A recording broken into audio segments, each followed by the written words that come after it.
Good morning, everyone. This is Sharon. Today, I would like to share with you a flip through of a custom order journal that I made. I am calling this one Lisa's Lady because my customer asked for something ultra feminine, something that she said she would never make for herself. So I used lots of pretty things, florals, some laces, birds and butterflies. And on the front cover, I added a little bling with this piece of jewelry. And for the tie, I used this sari silk ribbon. The book I chose had this pretty image of this lady on the front. And as I said, I covered the spine with lace, and that wraps around to the back side.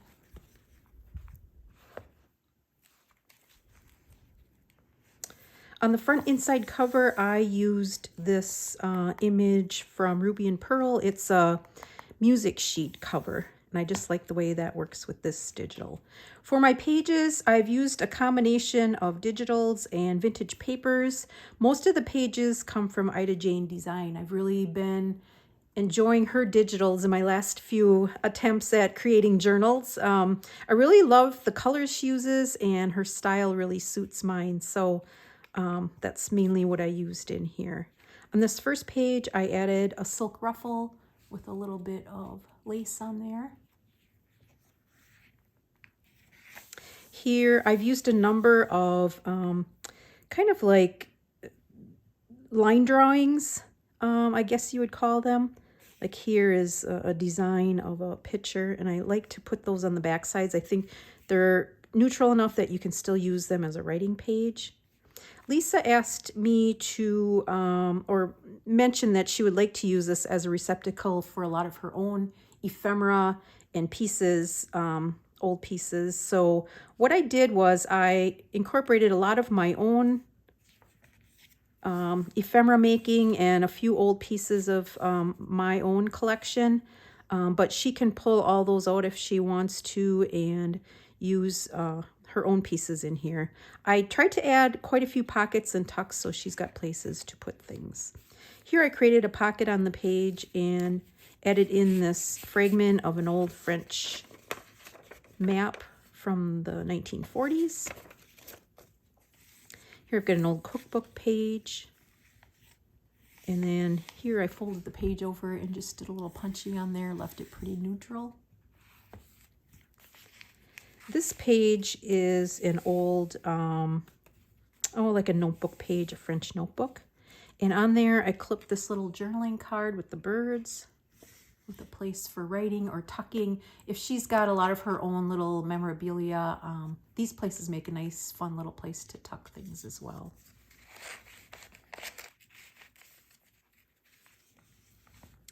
On this page, I added some punched paper for little extra decoration. And then on this side, I did a flip out and I used this pretty image. And then on the inside, I added some papers for writing, or they could be used as tuck spots as well. And then here I've got another little side tuck. I did some stenciling with ink in here, added a little bit of lace. And then I've also got a pocket on this page, and in there I tucked this ephemera piece from 1911, and then I created this little booklet, again with some line drawings, designs of, looks like locks. And then got a little bit of my treated napkin paper inside.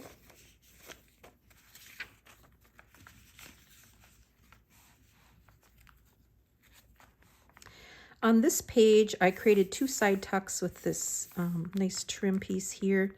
And then the pages are actually a garden plan. And I believe that one is from the Graphics Fairy.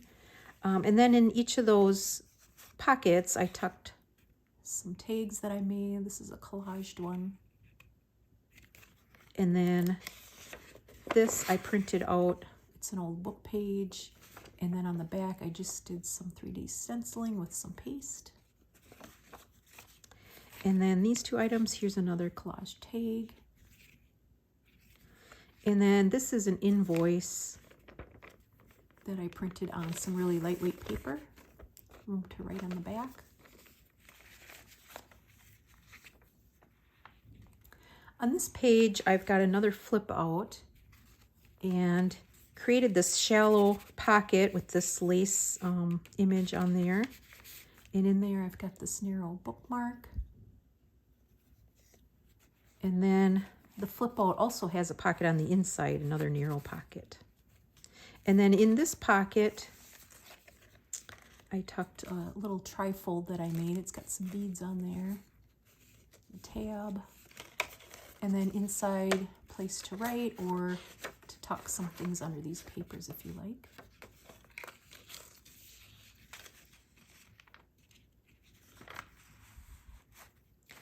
On this page, I added this piece, one of my favorite floral images. It's just got all the different flowers on it, so many pretty colors.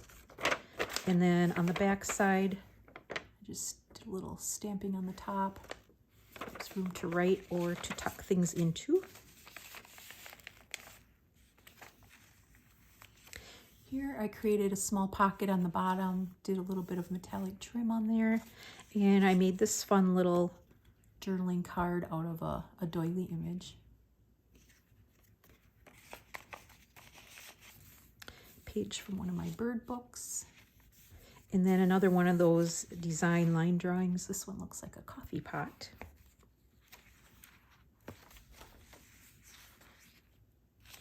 Some old music sheet. And then I just did some stenciling on the top of that. On this page, I added just a little bit of old antique fabric underneath this wax seal. Chandelier image on that page. And a wax doily that I put in between the pages. Here I created a side tuck, and then in there I made this journaling card. On the back, I used the inside of an envelope that I coffee stained, and I just like the way it looks like old ticking on there. And I just added a little bit of trim on the top. These are actually, I love these images from Chapter 1 papers. Here I created a corner tuck with an actual doily, and in there I tucked a couple of things, an old receipt, and this little waxed envelope. This is Roxy Creations. And in there I just tucked a couple of my own faux calling cards that I made. And then the page is this embroidery image. Here I've got some old French ledger notebook paper that I used for the pages. And they were too wide, so I folded them in and then just kind of folded them back on themselves to create these pockets in here. It kind of reminds me of a collar. I added a couple of faux buttons on there. And then in those pockets, I've got a couple of really tall collage tags. This one with the angel on it. And then this one with the medallion. And then on the strings, I've got just a couple of little charms on there as well. Here I've got another corner tuck with an old doily. And then in there, I've inserted this document keeper type thing. What I did was I tied it up with string on the top. So if Lisa has some old papers she wants to add in here, she just needs to untie the string and add them in. I reinforced the holes on the papers that I have, but I've got this pretty rose image that I added. And then this back page, I just did a little bit of stenciling on the bottom. And I think with this old print on the back, it just looks like an old fresco or something like that. I like the way that turned out. And then the back side has this pretty image on it.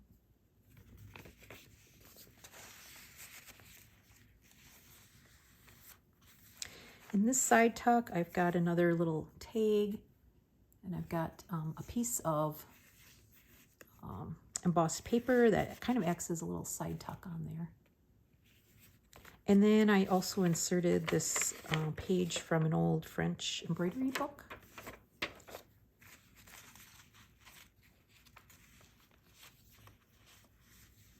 On this page, I clipped on this little booklet. Lisa also asked for a place for like old sampler fabric samples. So I took this as a digital from Jacqueline at Souvenir de la France. And in there, I just created a little booklet.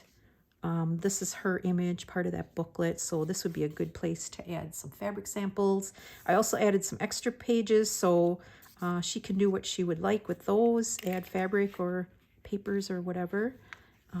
In the center here, I thought these squares would make nice places to add fabric swatches as well. And then I also just added this little pocket on the bottom as another place to tuck things. And then on the blank ones, until she puts fabric on those, I just brought out my Sampool stamps and added those.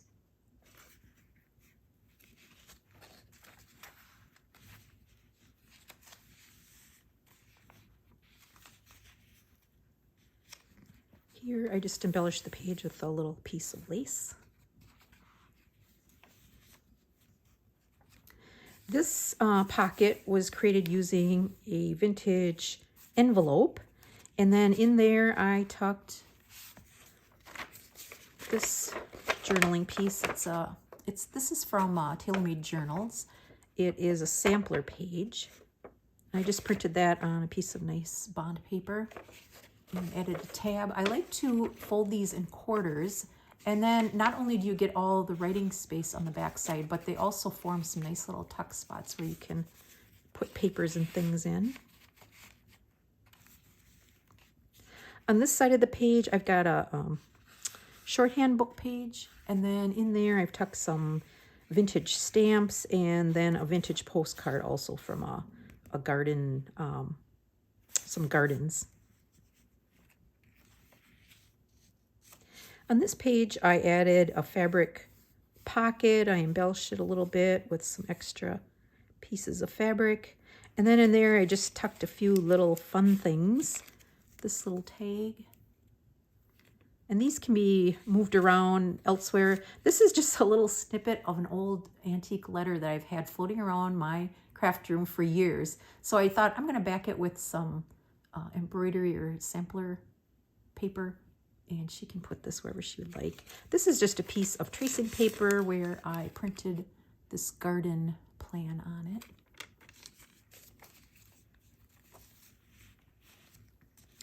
On this page, I took a brad and attached this long, narrow tag, and this swivels, so it's just a nice place to do some secret writing underneath, or it could also be used as an extra large tuck spot to put things under. In the center here, I created two pockets, and then in there I added these tags that I made with some butterfly and lacy images on the front. And then on the backs, I backed them with some old antique paper, and then I just gave them a little bit of a whitewash with some watered down paint.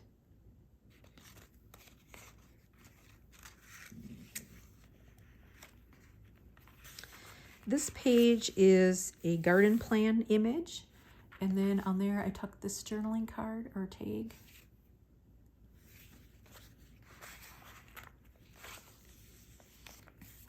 On this side of the page, I used an old book spine, did some stamping on there, and created a belly band. And in there, I just tucked a piece of antique, an antique invoice.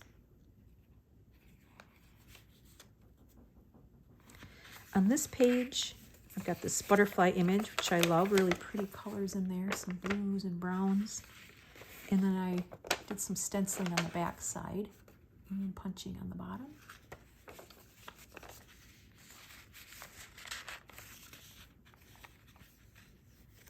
Here's the other side of that envelope where I created another pocket and did some collaging on there. And then in there, I've got another journaling spot with one of these TaylorMade journal images.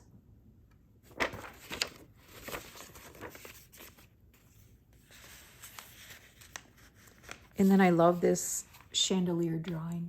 I think that's so pretty. Just added a little embellishment on the top with this wool and cotton fabric. And then on this last page, I created this little fabric tab. This is an antique tapestry piece, and I just added a button on there.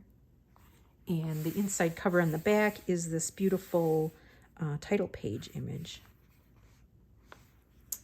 So that is Lisa's journal. I hope you enjoyed that walkthrough. Lisa, I hope you like your journal, and until next time, bye-bye.